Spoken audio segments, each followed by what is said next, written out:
Bert, I am very interested in religion, and I've talked to some analytical philosophers about how they see either the existence of God or the non-existence of God, as the case may be. I come to you as a phenomenologist to help me understand how phenomenology may illuminate this concept of religion. One of the things that phenomenology is going to do is talk about religious experience. And we don't need, as you'll see in a minute, to bring in God. And so we can go along with Nietzsche and suppose God is dead as far as our culture is concerned. It no longer is a religious culture. It's a secular culture. And yet there is religious experience and lots of need for religion in our culture, taking weird forms, fanatical forms, and phenomenology might be able to help with that, getting religion back into the form where it was a positive thing that gave meaning to people's lives and didn't need an all-powerful creator, the highest being kind of God. So let me give an example. This is a very important kind of religious experience, namely having a calling in which you feel that you have been called to do something that will give your life meaning if you do it, and your life will be meaningless if you don't. There are famous figures in this story, Martin Luther saying that here I stand, I can do no other, when he turns against the Catholic Church, and that's his job for the rest of his life, and his life is totally meaningful in terms of it.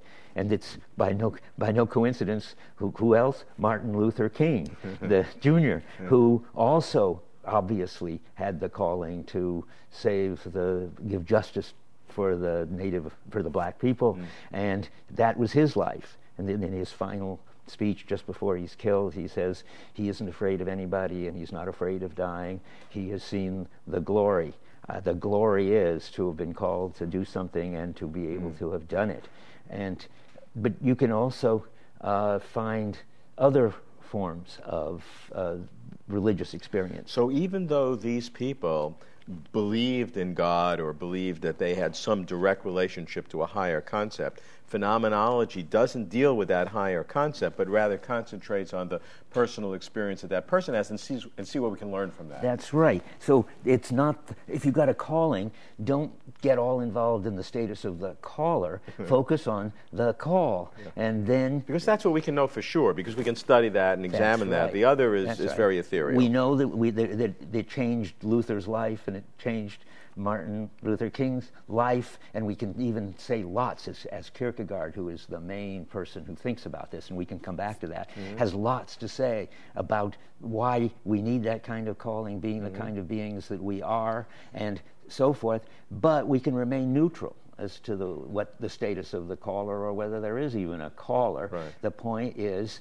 that this person feels that they must devote their life to this. So in essence, we are describing the phenomenology of the person who feels the calling and are remaining neutral, which is a good term, in terms of the so-called ontology, the real existence of some antecedent that call, the person who feels the calling feels that they may be related to. That's right. And this would apply to all the historical figures as well, Moses and Jesus and Muhammad and the Buddha and others.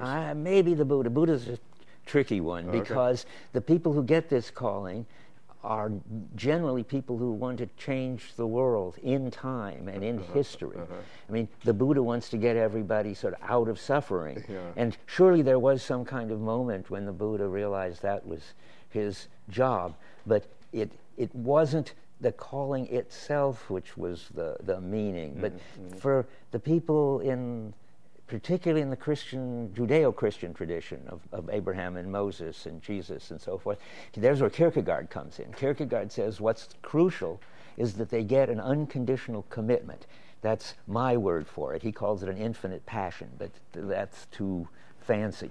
An unconditional commitment, you can get it being in love. I mean, that's a kind of calling, and the way the romantic, no other culture probably but ours, which started way back, I think, in the Hebrew when, who was it, worked for 7 years to get Jacob, to get who? Rachel, was it? Yeah. But he got the Leah. sister. Got Leah. So he had to work another whole 7 years. He Right. wanted that person, Right. that kind of romantic love, that there is only one person in the world who can give your life meaning, and is something very special. And Kierkegaard thinks that Jesus is the one who really focused that as what is most special, in saying that he was God, that it was okay to make him the absolutely important thing in your life, even though he's not. I mean, there's lots of fuss whether he was equal to God, but right now he's walking around at that point in Palestine saying, it's okay to worship me, and not like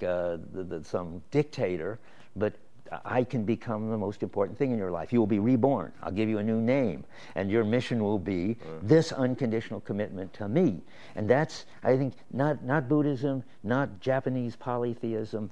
Kierkegaard thinks only sort of Western Judeo-Christian tradition has understood that kind of calling. And then at the time of Dante, it gets turned into romantic love.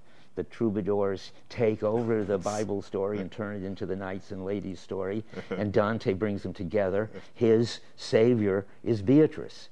And there's an amazing place in the Divine Comedy where these things cross, where Dante's gone through hell and up to the top of purgatory, and now there's a pageant where all the books of the Bible are walking by, and there was a cart being pulled by 4 creatures that represent the 4 evangelists, and there's somebody in this cart which is hidden and covered up, and angels fly overhead saying, "Blessed is he who comes."